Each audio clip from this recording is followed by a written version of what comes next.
ito na nga yung kanina, yung Pag-usapan natin isang araw. Pag-usapan natin isang araw at nabanggit ko nga kanina, magpasample ko Correct. pa lang. Kim Pao fans umalma sa chika na 6 million engagement ring at kasal na sina Kim Paolo. Ito, mamaya na yung iba.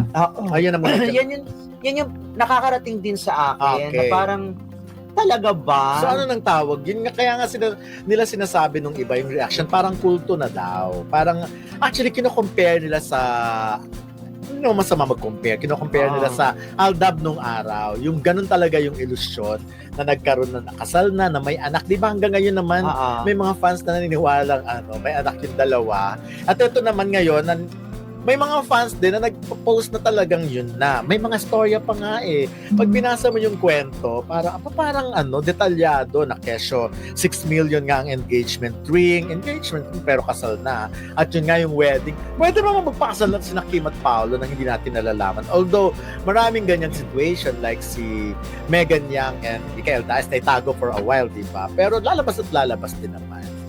Sinadya lang yun bilang parang talagang pumirma ng non-disclosure agreement yung mga umattend na hindi pwedeng naniniwala ako na hindi Oo. naman itatago yan ng Kim. Yes. Kasi wala naman sa karakter nilang nagtago ng kanilang mga relasyon, lalong-lalo na si Kim.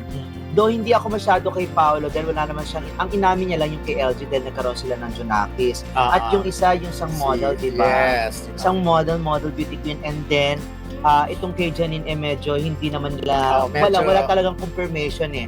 Etong si Kim magmula kay Gerald Anderson hanggang kay Sian Lim, wala siyang tinago. So parang sa point ko, wala na sa image ni Kim na hindi na siya nagsisimula sa showbiz na kinakailangan niyang pangalagaan ng kanyang, di ba, yung kanyang image bilang young star. Yes, na parang bawal ka. Bawal mga ganito, ang daming pwedeng bawal, yung mga ganun. Isa kaya na-establish ng pangalan niya eh. Nakapagmarka na siya na isang Kim Chu sa showbiz. So, kung ano man, dapat, saka every time na may nangyayaring maganda sa buhay niya, pinagpapasalamat, ibinabalita ito ni Kim. At syempre, i-consider niya kung na-engage na siya o naikasal siya bilang isa sa pinakamagandang pangyayari o nangyari sa buhay niya. Kaya, I doubt kung itatago ito ni Kim at ni Paolo. Kahit sabihin nating secret, bakit nga ba secret? Di ba para isipin natin, bakit kinakailangan mag-secret nitong si Paolo at si Kim? Hindi naman sila mga bata. Correct. At meron din sila mga endorsement na magkasama sila. O tsaka magka-love team naman sila. Hindi naman sila galing sa isang relasyon na ginosting nila para masabi natin, okay, dapat nga talaga na nagpakasal sila ng hindi nalalaman o secret marriage. Kasi may mga ganyang situation din yung sinasabi nga nag-overlapping yung relationship, di ba? Pero sa case naman ni Kim, hiwalay na silang matagal ni Sian bago pa niya nakasama si Paolo Avellino. May mga iba kasi na ganun yung tingin. Ako minsan naiintindihan ko yung pakiramdam ng isang fan na talagang iisipin niya ang lahat ng maganda para sa mga idol nila. Pero kaya lang kung sobra-sobra na, parang hindi na makatotohanan eh. Doon lang tayo sa totoo, di ba? Hindi ako naniniwala na sinasabi ng parang kulto or something, or hindi ko sila gustong tawagin kulto. Na nangyayari lang talaga na sobra o umaapaw talaga yung pagnanais nila na magkatuluyan ang dalawa. Kaya naman sa pantasya, gusto nilang mangyari katulad niya, 'di ba? May 6 million na sing-sing engagement or kinasal na church, engagement ba o wedding ring, alin doon? Yung mga gano'n na kapag kasi sinabi nila yon, pwede na maimpluwensyahan yung iba. Ay baka nga mga tipo na minsan nagtatagumpay sila na pinag-uusapan nga. Ngayon, hindi lang natin alam kung anong reaction nitong dalawang to, si Paolo at saka si Kim. Dahil for sure, alam naman nila yan. Kaya na siyempre parang, di ba, ako nawiwindang lang ako dahil for sure, kahit paano, maapektuhan din tong si Paolo at saka si Kim na parang, bakit may mga ganun? You're supposed to be our solid Kim Pao. Di ba? Solid love. Solid pani namin kayo na dapat protektahan nyo kami at hindi nyo kami dapat pinangungunahan. Pero may mga iba't kasi na parang mas maabilidad pa sila, mas advanced silang mag-isip, di pa nangyayari. Mag-isip. Nagliligaw Diba? pa nga lang, nagpakasal na. Yung mga ganun drama. Diba? Yung nahawakan lang na ganito, meron ng something.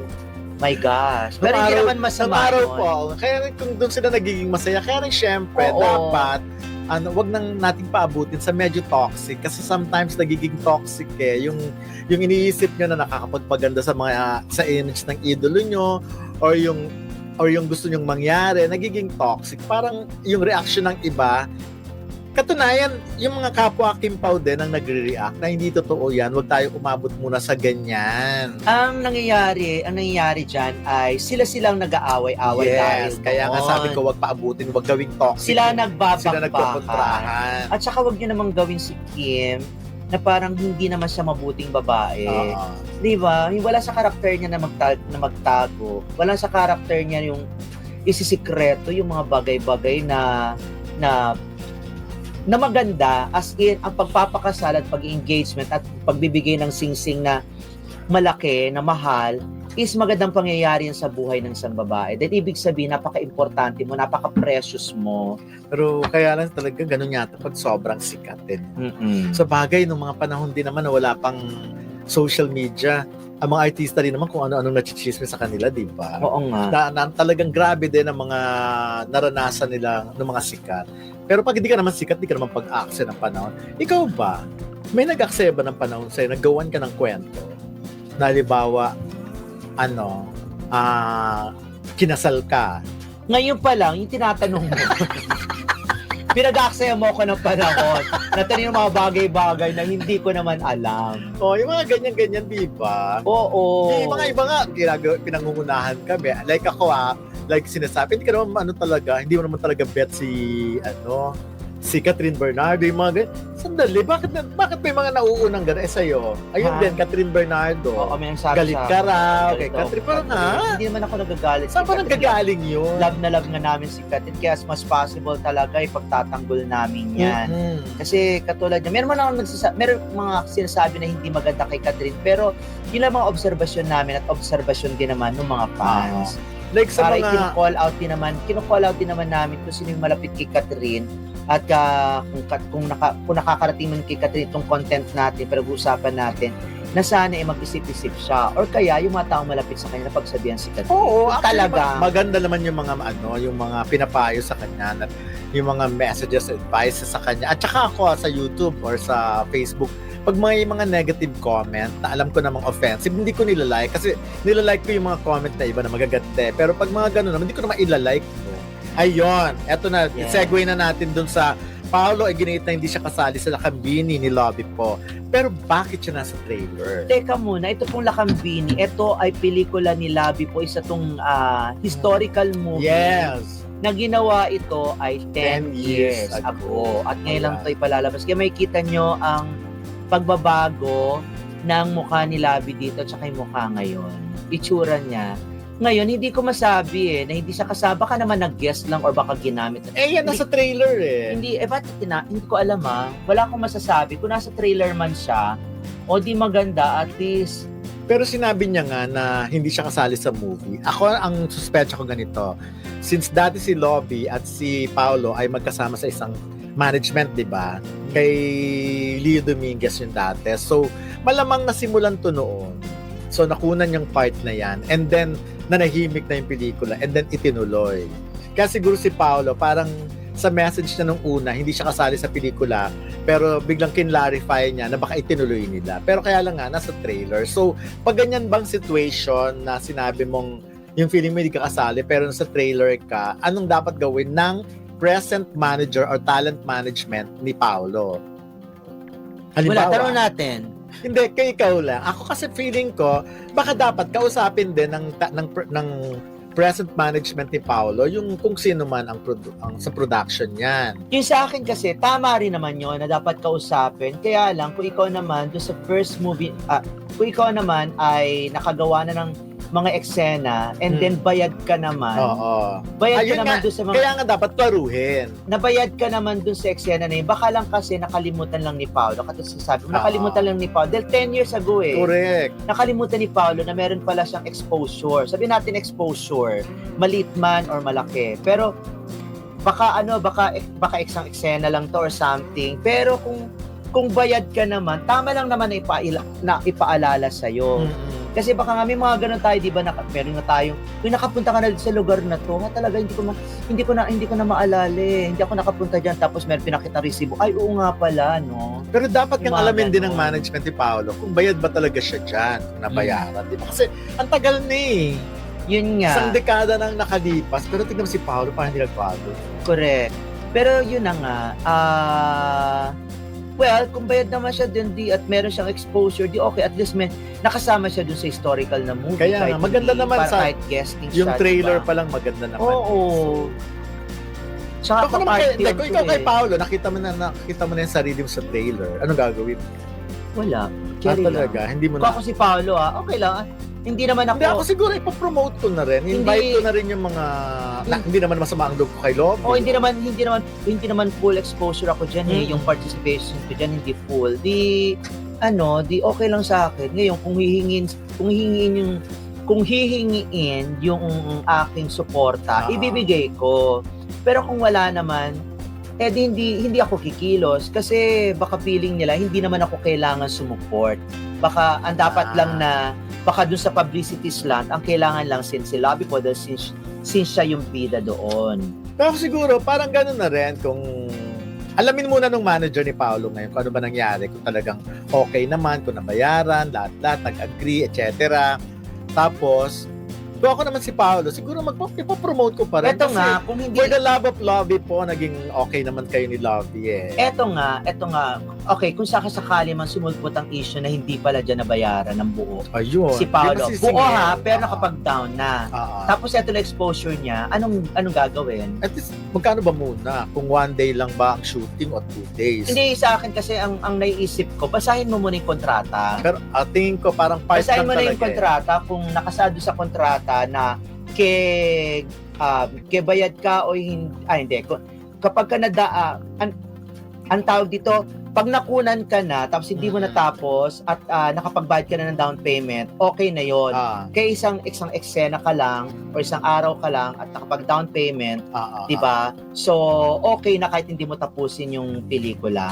Nakapag-down ka. Ngayon, usapan natin, ibibigay ko yung pinakabalanse kapag ka nabuo mo na yung pelikula.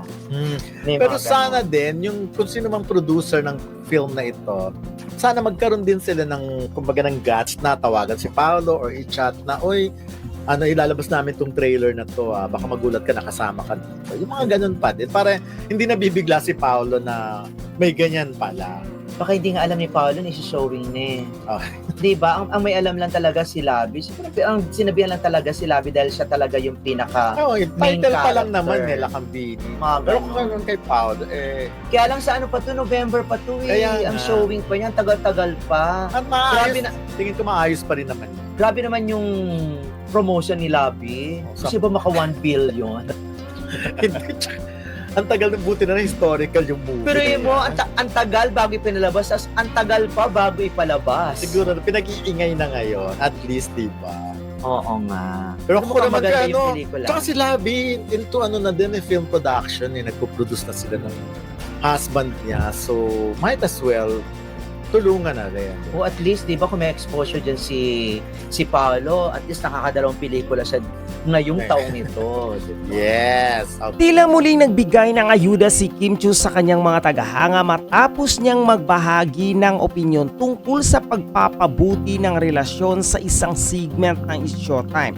Ayon kay Kim, to improve the relationship, you have to do things together, na nagbigay daan sa mga netizen upang magkomento ng mga Swiss station tulad ng jogging every Sunday, Island Beach Resort a vacay at a biking every weekend. Bagamat wala pang direktang kumpirmasyon mula kina Kim at Paolo Abilino tungkol sa kanilang relasyon, ang tambalan nilang tinawag na Kim Pao ay patuloy na pinag-uusapan. Kamakailan lamang isang source ang nagkumpirma na sila ay opisyal ng magkasama.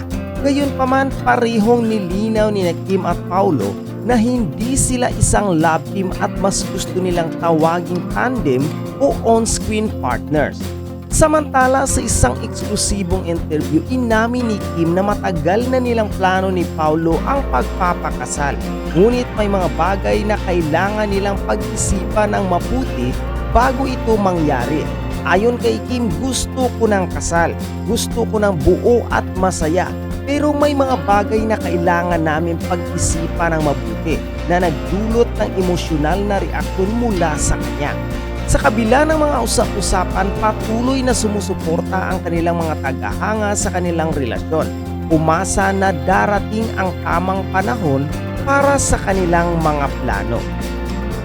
Sa kabila ng mga usap-usapan tungkol sa relasyon ni Kim Chiu at Paolo Abilino, masusing sinubaybayan ang kanilang tambalan. Ang tinawag na Kim Pao, bagamat walang opisyal na pahayag mula sa kanila, may mga pahiwatig na nagpapakita ng kanilang malapit na samahan. Kim Chiu, ayon sa kanya, mahalaga ang paggawa ng mga bagay na magkasama upang mapabuti ang relasyon. Nagbigay siya ng mga halimbawa tulad ng jogging every Sunday, island beach resort baki at biking every weekend. Si Paolo naman nagpahayag siya ng pangunawa sa mga tagahanga na nais silang makita bilang magkasintahan. Ngunit hinikayat ang mga ito na maghintay ng tamang panahon. Anya, Kim just come from a relationship, so hayaan muna natin mag-enjoy yung mga tao. Ang kanilang pinakabagong pelikula ay isang romantic comedy na ipinalabas noong March 26, 2025. Ayon kay Kim, ang pelikula ay tumatalakay sa iba't ibang aspeto ng pag-ibig at kung paano ito nakakaapekto sa ating buhay. Bago ang kanilang pelikula, nagtambal na sila sa mga seryeng ito, Linlang at What's Wrong with Secretary Kim, na nagpatibay sa kanilang on-screen chemistry. Ayon kay Paulo, hindi siya nakakasawang katrabaho si Kim, kaya't nagpatuloy ang kanilang proyekto. Parehong mahilig sina Kim at Paulo sa fitness activities tulad ng jogging at biking. Ayon kay Kim, ang pagsali sa mga ganitong aktibidad ay nakakatulong hindi lamang sa pisikal na kalusugan, kundi pati na rin sa mental na katatagan. Si Paulo naman ay nagsabing ang sport ay magandang pagsasanay para sa mga kabataan upang matutong magtiyaga at hindi madaling sumuko. Bagamat maraming haka-haka tungkol sa kanilang relasyon, parihong ipinahayag ni Kim at Paulo ang kahalagahan ng privacy at respeto. Ayon kay Paulo, hayaan muna natin mag-enjoy yung mga tao na nagpapakita ng kanilang pagnanais na hindi madaliin ang anumang bagay. Sa ngayon, ang kanilang tambanan ay patuloy na minamahal ng kanilang mga tagahanga at ang kanilang mga proyekto ay inaabangan ng marami. Bagamat walang opisyal na pahayag tungkol sa kanilang relasyon, ang kanilang mga aksyon at pahayag ay nagpapakita ng isang malalim na samahan na higit pa sa pagiging magkatrabaho.